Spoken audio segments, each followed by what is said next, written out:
Electrocast. There's a change happening in the way we live, the way we work, the way we spend our money and make our decisions. We are evolving to be more conscious in our actions in a way that serves the world and makes it a better place. Welcome to the Ethical Evolution. The Ethical Evolution podcast is brought to you by the Ethical Change Agency. I'm Bindi, CEO and founder, and I am honoured to bring you the stories of those who create change through paying it forward and giving back. Ethical business owners and holistic healers who are determined to create collective change in the world. Once we have a change in consciousness, and through collective change, we can become one.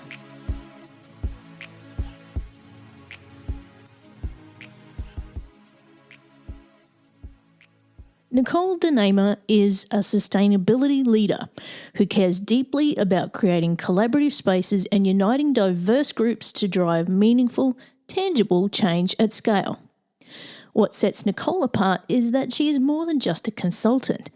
She's a nationally recognised, multi-disciplinary practitioner, author and empowering educator with a philosophy rooted in innovation and grounded in meaningful inclusion. Equity should be at the centre of every conversation. Conversations like this one with Nicole need to become more commonplace to raise awareness on what we can do today to make a better tomorrow. Welcome, Nicole, to the Ethical Evolution. Thanks so much for having me. I'm excited to have a good conversation today. Me too. Now, for those who don't know who you are, can you tell us who you are and what you do? Yeah, so my name is Nicole DeNamur. I use she, her pronouns, and I am a lawyer and sustainability consultant based in Seattle, Washington. There's a lot more behind all of that, but I think that's the high level.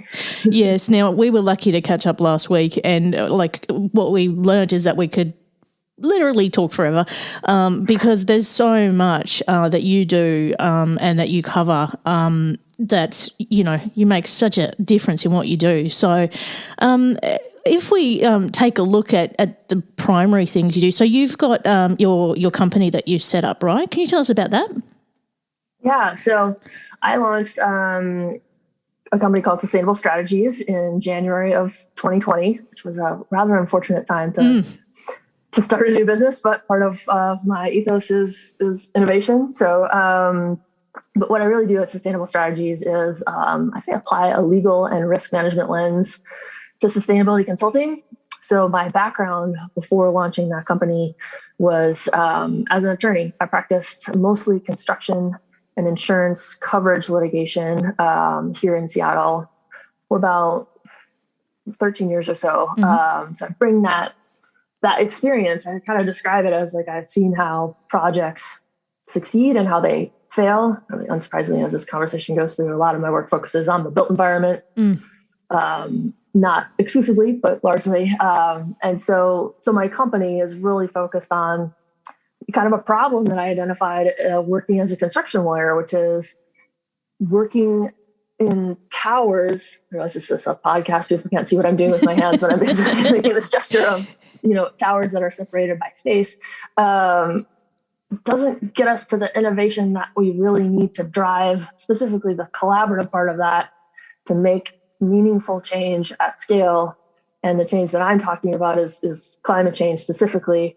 And because the built environment is such a large contributor to that specific issue. So I kind of try to take that construction litigation background and, quite frankly, a lot of the things that frustrate me about how the law is set up and use that lens to try to drive innovation, problem solving strategies so we can get more deeper green, healthier projects and more accessible at scale.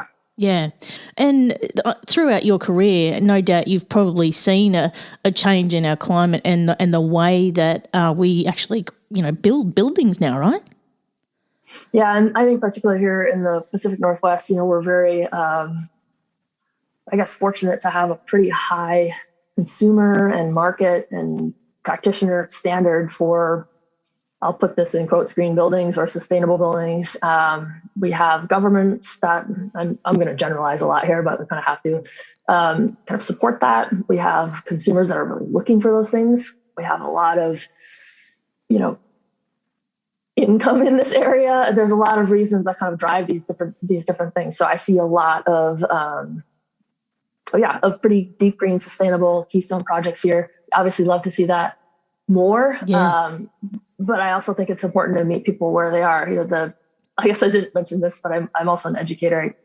I teach class at the University of Washington that I can talk about. But I think it's important to recognize that people come to sustainability at different times and different places. I'm using the word people, but we could say organizations or schools or whatever it is, right? And recognizing that everybody starts somewhere, and it's important to just start. If I could say one thing over and over and over, it's just start somewhere, start analog, do something. And that's what I love about what you do, is that you don't just do what you do, you actually teach others how to do it and to share that knowledge so that we do spread this further. And that's what this whole collective change is about. Yeah, I mean, I think, do a lot of reflecting on what's my purpose, why are we here, and I think if there's anything, it's to share what I know, right? We all have unique, really specific life experiences, and I believe those all have value. And so, my background informs the way that I am and the work that I want to do. And I think it's a real gift to be able to teach. And everyone can, and everyone has something to share. And so, I think if there's an opportunity to help other people, and that seems really general, but I think, specifically, I tell my students at we call the University of Washington UW, so if I use that shorthand, that sounds kind of weird, but it's in sustainability, it's changing so quickly that even with like the best technology, what I can really offer them is a practitioner's perspective. Yeah. Like, what does this actually look like? And how does it look like that? And I think it's great that we're getting a much more global kind of educational system, and for a bunch of reasons. But that opportunity to share what we know, to share that practical perspective, because it's what people need. And I'm so pleased to see particularly higher education moving from this kind of hypothetical, theoretical place to practical. Let's get on the ground and do stuff. Because that's what we need. I cannot emphasize the need to do stuff with respect to climate change now. Yeah, absolutely. And, when we caught up last week, we were talking about, what actually makes a building unhealthy for people to live in or exist in. And we went through many facets of that most people aren't aware of or just don't think about. What kind of stuff do you tackle with in that area?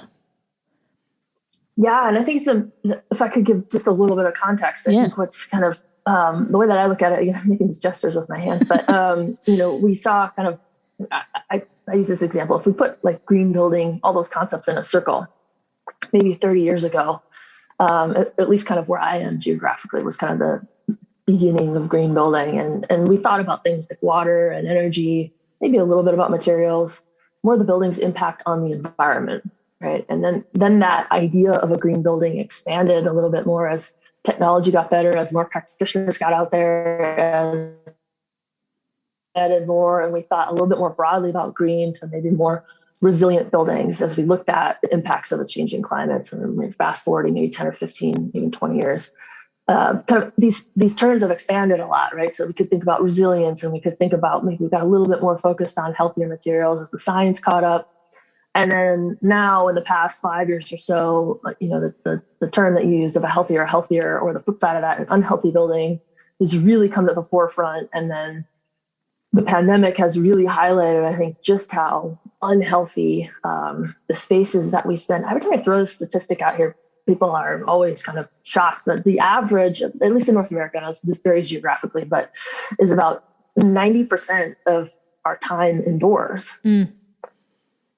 Just, I always joke, I went to law school because there's no math, but, get out a calculator and take your age, multiply by 0.9, and that's the number of years that you spent inside. Wow. And, right? Like, so pause and think about it. And that's an average, right? And so there's obviously some more and some less, but that's still a really high number.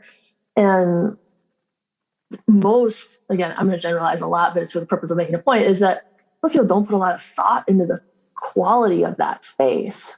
And also, I think there's at least in the US, there's a assumption that people know what's in the things that are in those spaces, right? So being a little bit less abstract and a little bit more specific. So like I live in a multifamily apartment building. Mm-hmm.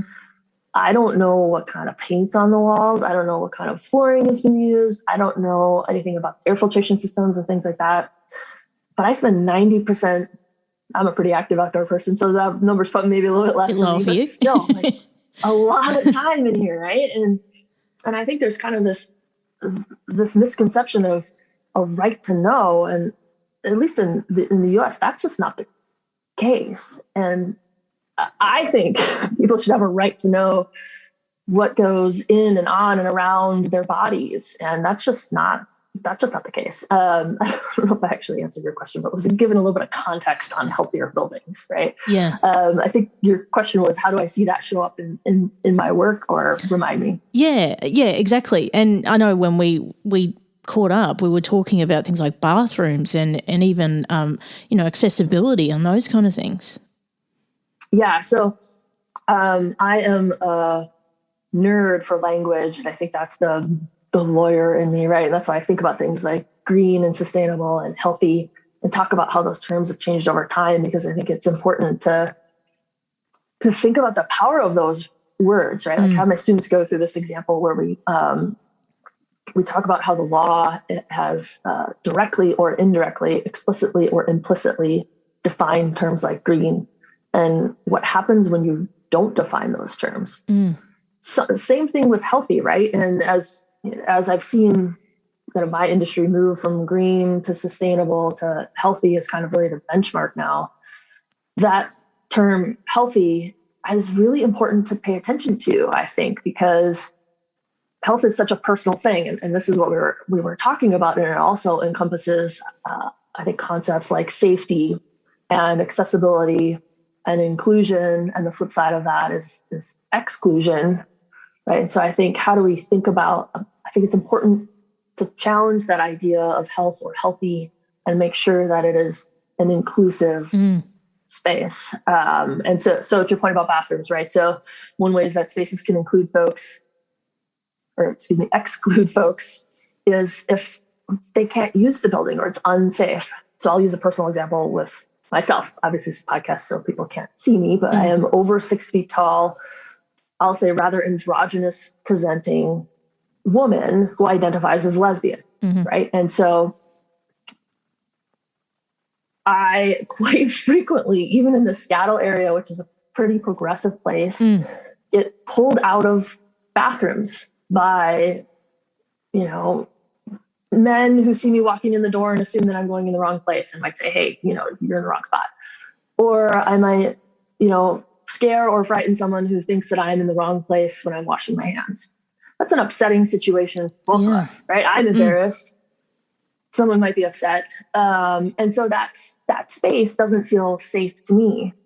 And I'm only speaking from personal experience because that's all I can talk to. There's lots of other ways that spaces exclude folks, and it's important to have those conversations too. But I think if we're talking about healthy, we have to talk about safe spaces. And so do I feel safe in that space? Do I wait until enough people are out of the bathroom? I could tell you every bathroom in downtown Seattle that has a gender neutral option, or is kind of in the back of a building enough that I know that I'll be safe to just go in, use the restroom, and come out. Bathrooms are kind of like the great equalizer. Everyone has to use them. Yeah. And so to your point, and kind of how my work dovetails with that, is I think it's always challenging people to think about how, when we use terms like health or healthy, they're super personal terms, and we can kind of dig into that a little bit, but making sure that they're accessible to everyone. And safety is a big thing. And I think that's a term that buildings in particular are struggling with, moving from like life safety, fire ingress, egress issues to how do we deal with this pandemic for as long as it continues? How do we think about the next one and the next one? Because we all know this is not an isolated situation, right? Yeah. And this is a really long way of answering your question, but saying that, like, I think healthier buildings, and then we can kind of expand that even further. Some of the other things we were talking about, which are respect to like cognitive architecture, neurodiversity, spaces that just set people up for success wherever they are in their particular spectrum of the human experience. And I think that's really a healthy building. Yeah. And,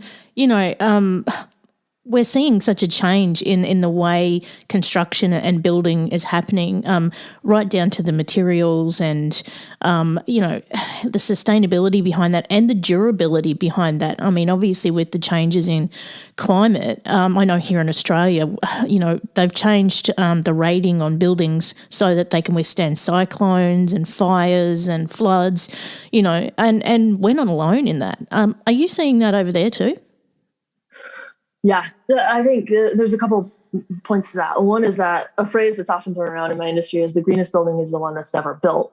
If you can reuse the space or the materials or construct in such a way that can withstand those kind of, I hate to even call them natural disasters anymore because they're really human made. That's a whole nother, that's a whole other podcast. Yeah.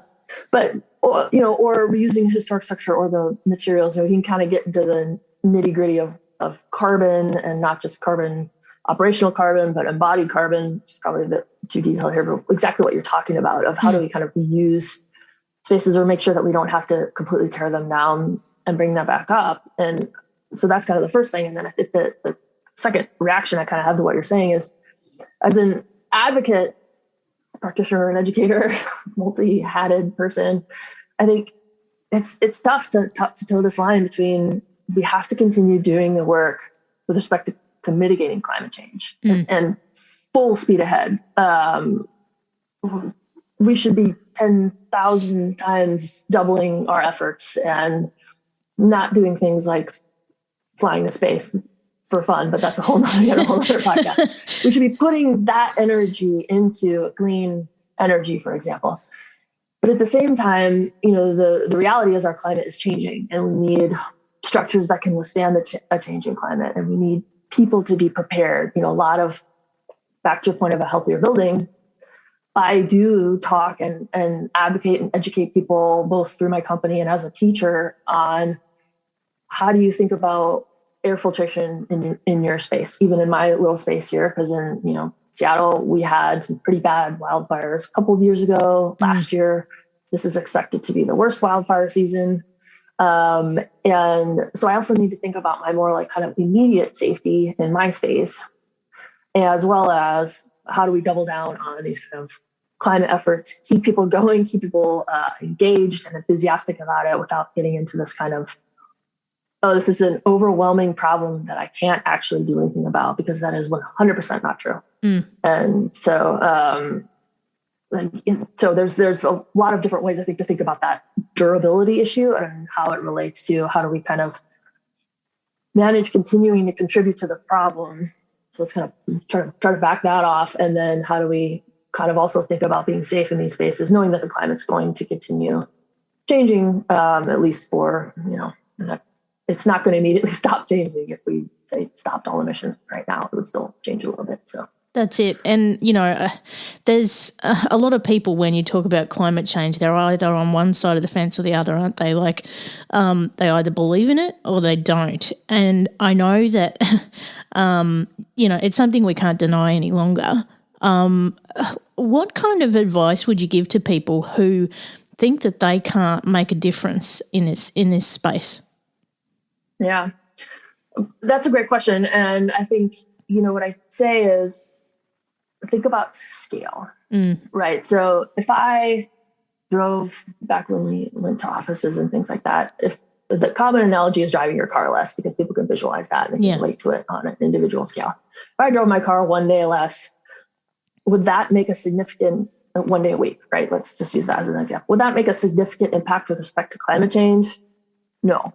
But if everyone in my community did that, sure. And even broader than that, if we then expanded it, to everybody in the city and everybody, I challenge people to think about scale, because if you just think about your individual conduct, you can kind of go, oh, does that make a difference if I, do this, that, or the other? Or recycling is another good one. Recycling is problematic for a bunch of reasons, but we're actually getting people to try to use less plastic. So if you use less plastic, buy things that are not packaged in plastic or use less plastic, your individual effort might feel like it's a drop in the bucket. But if whatever group, we are humans that crave organization and community, right? So most people hopefully have some type of system or community that they belong to. So whatever your community is, whether it's a church group or a school or a neighborhood, right? Talking about these things and advocating for them, I think is the way that it creates meaningful change personally to people, and also because everybody loves to teach, whether or not they want to or whether or not they know it or think about it that way.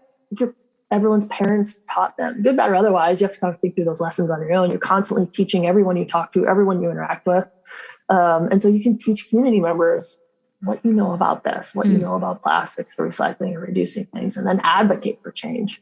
There is huge change to be had with corporations right now, and it's going to be driven by consumers. And we're seeing it already. Back to your point about materials, in the architectural design community in Seattle, I'll give an example of that. We did a lot of work with respect to the impacts that building materials had on human health. Off-gassing things like VOCs is probably the biggest example. And so the architectural design community here, which is pretty big, basically got together and said, look, we're not going to spec products that don't at least disclose what's in them as a first step. And then once we know what's in there, if it has these things, we're not going to spec them.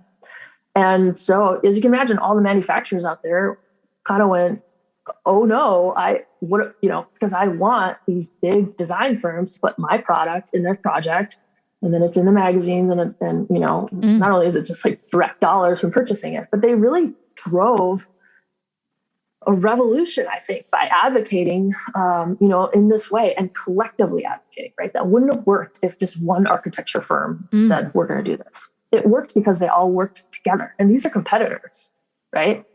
And I think it's a really neat example of that kind of scale. And it goes to the point about the pandemic, right? Like we thought, we could never make working from home work. It's worked, right? I honor and acknowledge that different folks have different challenges with working from home, but for the large part, it's been able to happen.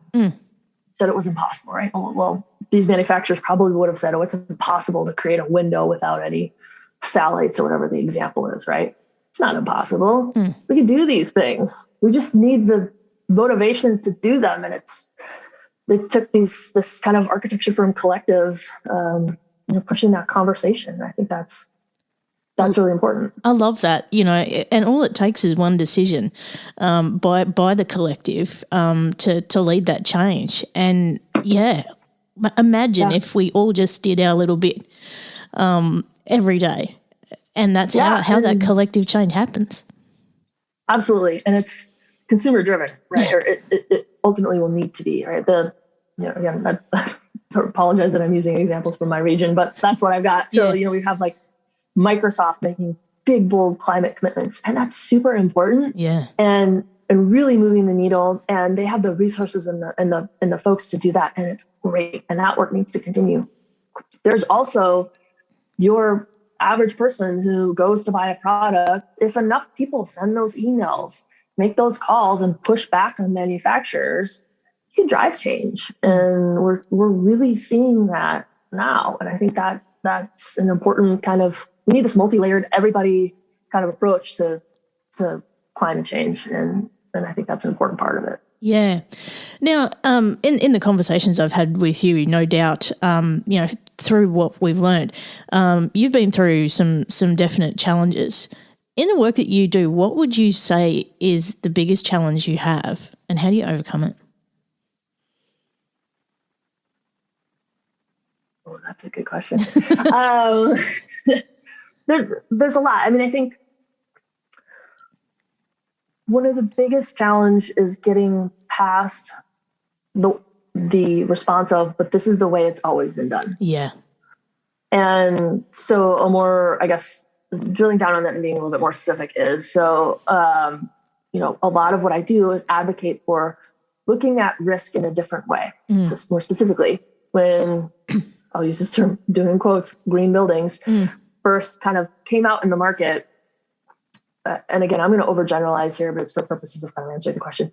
There was a segment of the legal community, for example, that said, well, don't build these projects, don't work on them, they're too risky. There's too much risk associated with using new products, using new incentives. These new LEED was still kind of new then. So like, what is a certification program? How does it fit in the contracts? And those are good things to think through. But what I do is let's look at that framework and the way it's always been done. We don't want to do something new. Think about, we have a rapidly changing climate coming up behind us. And that is the biggest risk that we have all collectively faced.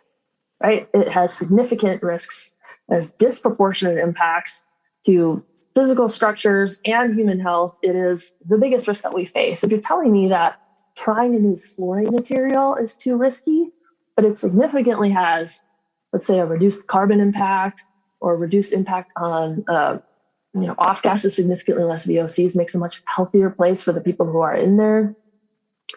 I'm going to look at that risk differently. I'm not advocating for recklessly trying things. I'm actually pretty risk averse. Yeah.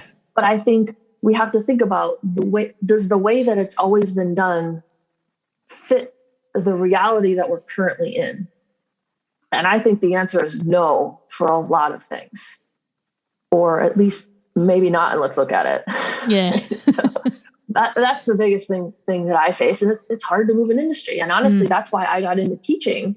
I think we talked a little bit about this. I intentionally teach a multi-disciplinary course, not in the law school, despite the fact that I'm the best, I guess, credentials to teach in the law school being a lawyer. Yeah. I teach in the college of built environment here. And I think that's actually a credit to the University of Washington to have people like me working across disciplines, because I wanted to create this space where folks in different industries could collaborate on these problems. Like, buildings contribute so much to climate change. We can do so much better. Let's do that, because the way it's always been done is not working. Yeah. And we need to do it differently. Yeah. That was a really long answer. I love it. Now, Nicole, I got to ask you this one. Can you define for me what being ethical means to you? I like definitions. That's a hard one. I mean, I think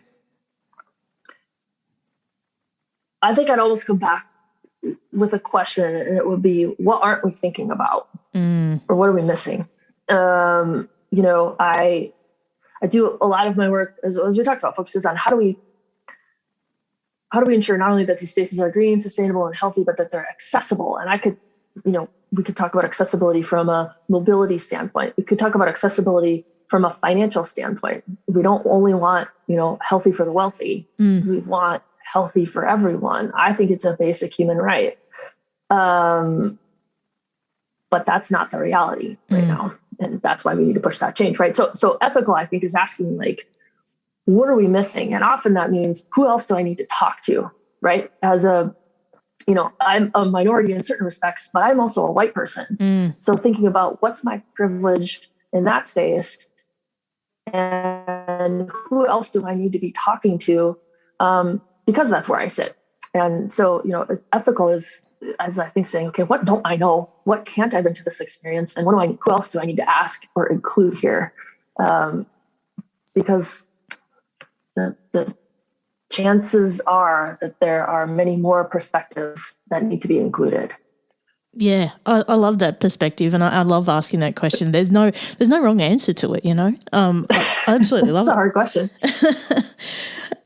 So you're teaching at the moment. What are the future plans that have you got in your work? So I teach. Right now I teach the class that I developed. So it's called Risk and Reward and Sustainable Development. I would like to teach more classes, and I'd like to teach more classes that focus on healthier buildings. Again, I'd put that word in quotes if I could. I think it's also like an access to knowledge thing. Like I said, I think, not just teaching to grad students or university folks, but, during the pandemic, my company launched how to create a healthy home office little course, because I wanted people who were working at home to have a sense of at least the things that they could, manage in their work from home space, honoring and recognizing that everyone faces different challenges with respect to that. So I'm really interested in kind of getting that healthier buildings knowledge out further. Yep. And then I'm interested in, quite frankly, growing my business, showing that multidisciplinary folks like me add value to kind of this new context. And like I said, I'm by no means the only one. There are other folks out there. And so kind of showing how we can get out of those powers, right? I'm very intentionally not a lawyer practicing construction law anymore. I'm a sustainability consultant who brings that perspective to my work to try to help project teams drive deeper, green, more innovative spaces and think about risk differently and analyze it differently. I can tell you all the ways that buildings fail, because that's where the lawsuits come in. Yeah. Right? Let's talk about the ways we can make them succeed based on that knowledge of how they fail. And let's talk about the people that are in there and how we can get those spaces to support them to do their best work, whether it's as simple as like opening a window, improving the air quality, or whether it's as simple as kind of understanding, as I said, like the whole breadth of the human experience. How do we look at neurodiversity and celebrate everyone and what they need in those spaces? How do we take the stress of me trying to find a bathroom off so that I can just do my work, right? Yeah. And so I think, kind of thinking about these spaces differently is something I'm really interested in, and kind of taking that to the next level. So yeah. And there's a few things come up there for me. And particularly the home office thing. I mean, in the last year, our homes have become a whole new place. They're not just where we live, but they're also where we work. And also schooling. So there's so much that the home now has become. And I think there's quite a lot of smarts that can be put in place to make that effective. So that, one, you don't implode through this pandemic. It does really help. So having that out there, that's amazing. So, and the other part of it is, what you do, we really need to build more awareness, because people just don't know what they don't know. And that's why we're here today. Yeah, well, I think that's a really important point, because I say it over and over that I think we're seeing this increase across industries, from like apparel to, I don't know, furnishings or in buildings and whatever. I think people have a right to know. And again, I'm talking about U.S. laws here. That it's different in other places, but what cosmetics is another great example. Yeah. Have a right to know what's in these things that literally get absorbed into them. That's just not the case. And I think if you, like, I just keep saying that, and so, it's gonna click. And we put some of our, worst, most toxic materials, for example, in carpets of kindergarten classrooms. And, kids are crawling around on the floor and, touching their face. And I often challenge this with the, why is this acceptable?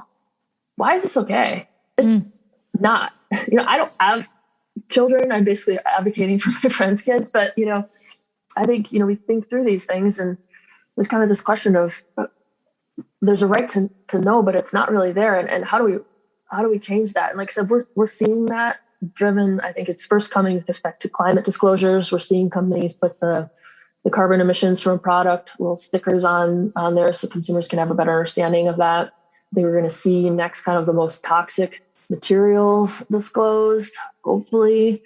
But I mean, there's also, lots of social justice issues tied up in those things with respect to accessibility. If things get more expensive because of this, that's not what we want.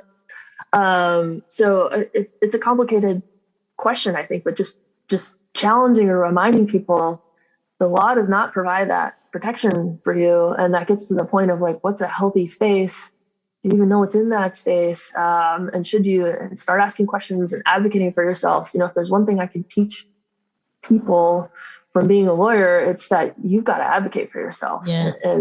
And those that have the ability to do that need to advocate for others, because we're not all in the same position to be able to advocate. And so it's important to speak up for other folks as well. Yeah. I got on a bit of a soapbox there for a minute. Sorry. But you do raise a really good point there in that, and this is, probably a bit of a perspective that a lot of people have, but it's also a reality that, when we choose and make the decision to use products or materials that are eco-friendly, ethical, green, whatever, there is a more expensive price tag on them. And then that makes them less accessible. Yeah. So we can see where the struggle is, right? Yeah. I mean, I wish I had a good answer for that, other than keep talking about it, keep raising it, keep explaining why this isn't okay, and, keep advocating. As I said, I fully recognize that I'm in a position of privilege. Keep advocating for others that aren't or are not the same space that I am. I don't know the exact right words to use, but I think it's important to just keep having those conversations. And that's also why it's important to think about when we're talking about healthy, again, that I don't know who coined this term, but that healthy for the wealthy.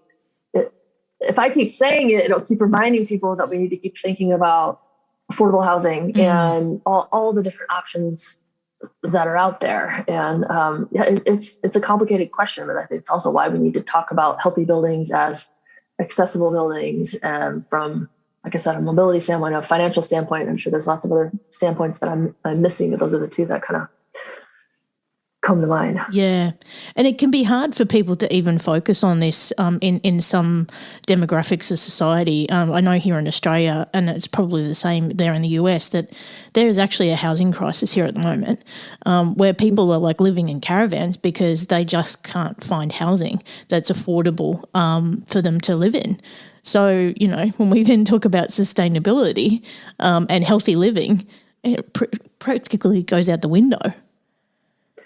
Yeah, then I think that gets to the point of like meeting folks where they are, right? We have lots of folks here in the Seattle area who are experiencing homelessness, and we need to have folks housed first, and kind of work on all those issues simultaneously. I don't know exactly the right way to talk about it, but it's important to think about health in a holistic and community sense as well. And to your point, advocating for, how do we think about housing in different ways, and making sure that, we get folks housed first, and that we also think about, again, moving away from this healthy for the wealthy, and how do we keep spaces affordable. And I would argue, this would get into like a whole another 4 hours of podcast, but the idea that greener or healthier spaces are more expensive is not entirely true. I think we can challenge that idea, and think about longer term costs, and also, whatever developers or someone say that what's going to be too expensive. I'm like, do you realize what you just said? It's too expensive to take a toxic out of a school, for example. You're okay with that. Let's unpack that. Let's think about that. I don't know, the human costs and the environmental costs and climate change, and part of the environmental movement is that we've never really internalized the externalities, the external benefits that we get from the environment, right? And we've never paid the costs associated with damaging it. And what are the human costs for those things? They're tough questions. I wish I had better answers to them, but I think it's important to keep the conversation going. It's important to have platforms like yours to talk about them. It's one of those things you just can't put a dollar value on, really. No. And to even question it. Yeah. Sorry. And that's kind of the other strategy is, like I said, when, I get this idea of well, that's too expensive. I'm like, one, you're not thinking about costs the right way. And then two, you're going to really look me in the face and tell me that it's too expensive to take this toxin out of a product where people are going to live. And it gets to healthcare and how we don't focus on preventative costs, or preventative care, and that's one of the arguments for healthier buildings, to kind of, I guess, bring it a bit full circle, is that healthy building strategies, and what I mean by that, I realize I get a little bit technical because I do this stuff all the time, but would be something like improving the air quality in a commercial space. Let's just use that as an example. If you have a relatively large office building and you do something to improve the air quality, everyone who goes into that space benefits from that. There's no opt-in, there's no participation. A lot of the problems with, like, I don't know, we have these in the US a lot, these like corporate wellness programs are, you've got to wear your Fitbit or do whatever it is. People have to participate in one way or another.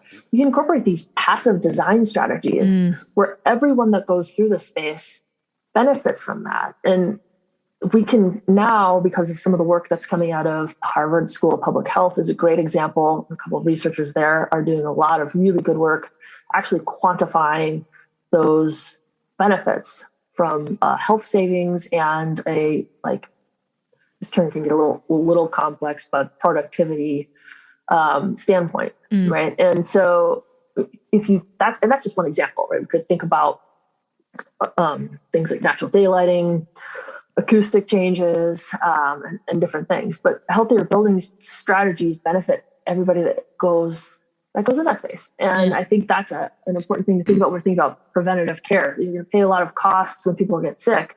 Let's talk about pushing those costs, which I would argue are not significant, to make a building healthier, and try to keep folks healthy from the beginning. And everyone, not just people who can afford it, but everybody who moves through a space. And that gets to the point of, like, that's the way it's always been done. At least, again, in the US, our healthcare system has been set up to wait till you get sick and then have a pharmaceutical intervention. And instead of kind of, how do we think about keeping people well? And buildings are really a public health tool, and they're a health delivery tool if you leverage them the right way. And I think that's really getting a bit technical, but an important point to make. It just makes me think of the definition of insanity. You keep doing the same thing and expecting a different output, you know. Yeah, 100%. It's where we've got to make the change. Now, Nicole, if people want to find out more about you and get in touch with you, where can they go? Yeah, so they are welcome to visit our website.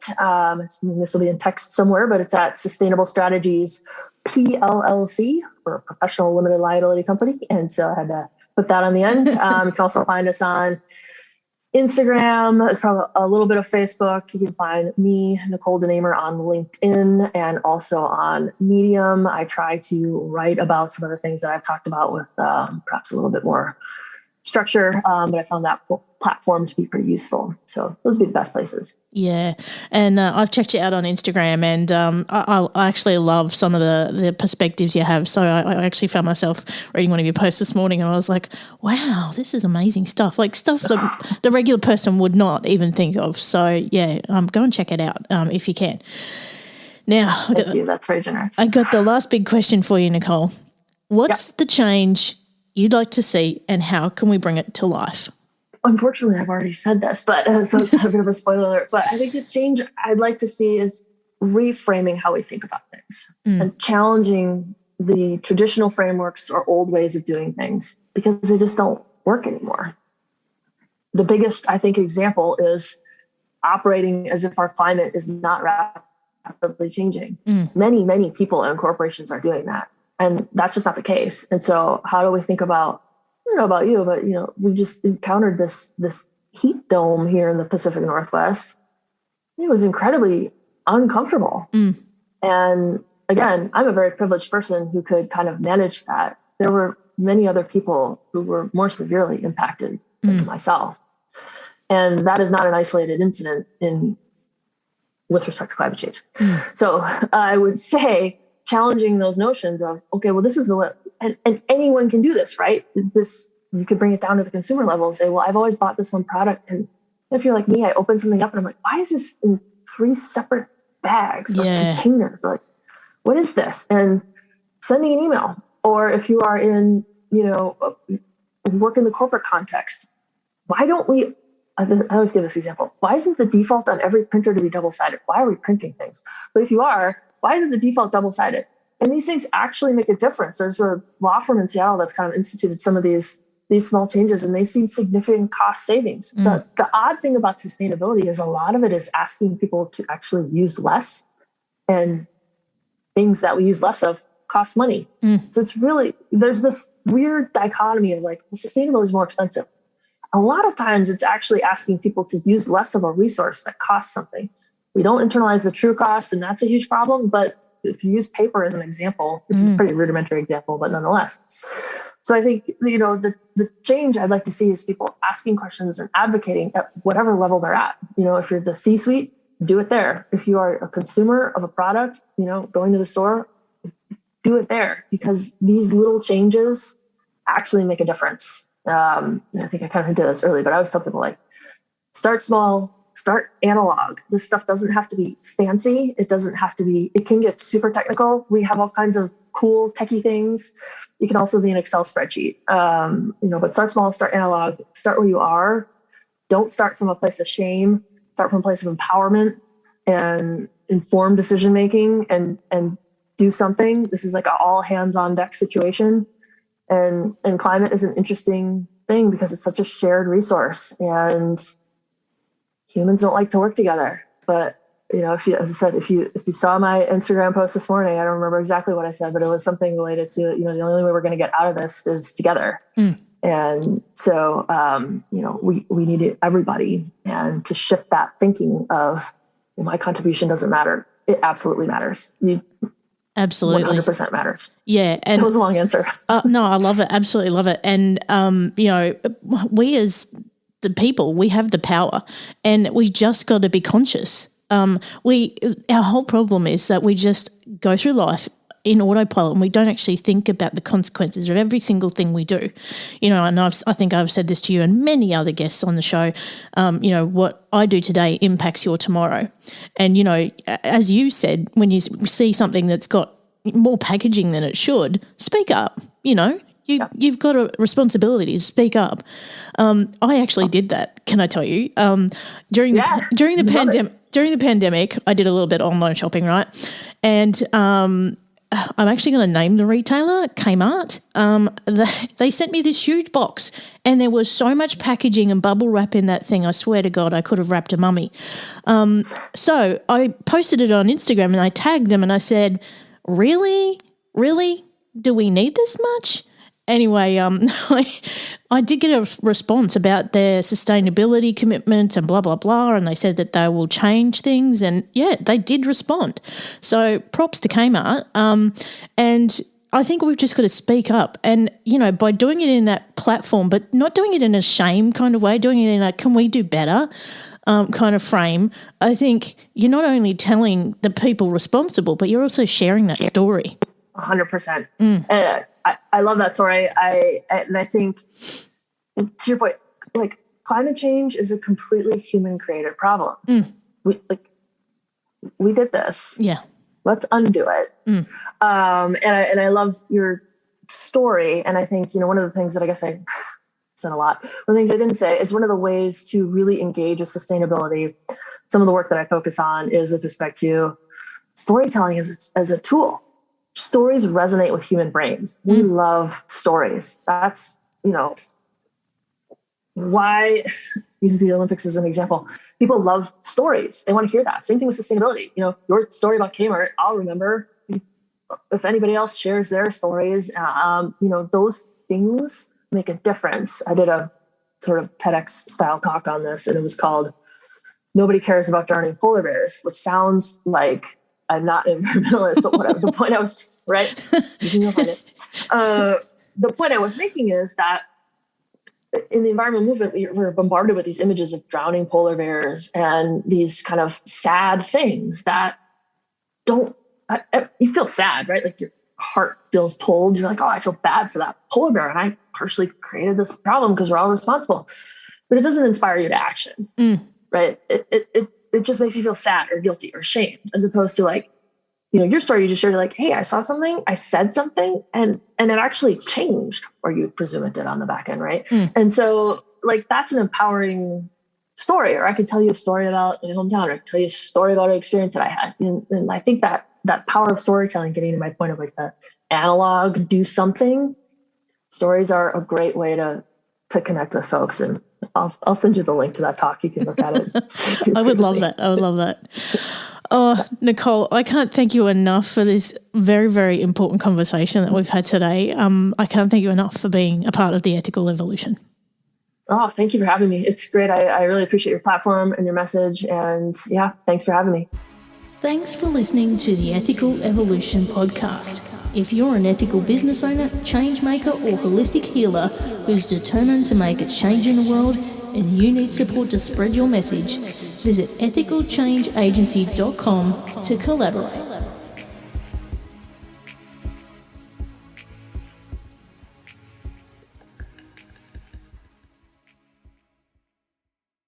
Miles, are you ready to record our promo for Season 2 of the Wanna Bet podcast? David, have you ever seen a grown man naked? Miles, we're not here to quote lines from Airplane. We're here to tell people that Season 2 starts August 18th. But I like Airplane. I know you do, but Wanna Bet is a sports betting podcast. Each week we bet $1,000 on the NFL teams and games that we love. Well, that sounds like fun. It is fun. And last year you picked over 60% of your games correctly. How'd you do? We're not talking about that. We are telling people that they can find us every Friday. So no more movie quotes. Roger. Electricast. Are you passionate about saving the planet for future generations? Do you want to learn how to do it? If yes, then you need to tune in to the Nature Back podcast. It's a talk show covering the changing world around us, from renewable energy, sustainable agriculture, circular economy, to ESG and social innovation. Don't miss this opportunity to discover how you can join the movement and make a difference. Subscribe to the Nature Back podcast today on your favorite platform and get ready to be amazed. Electricast.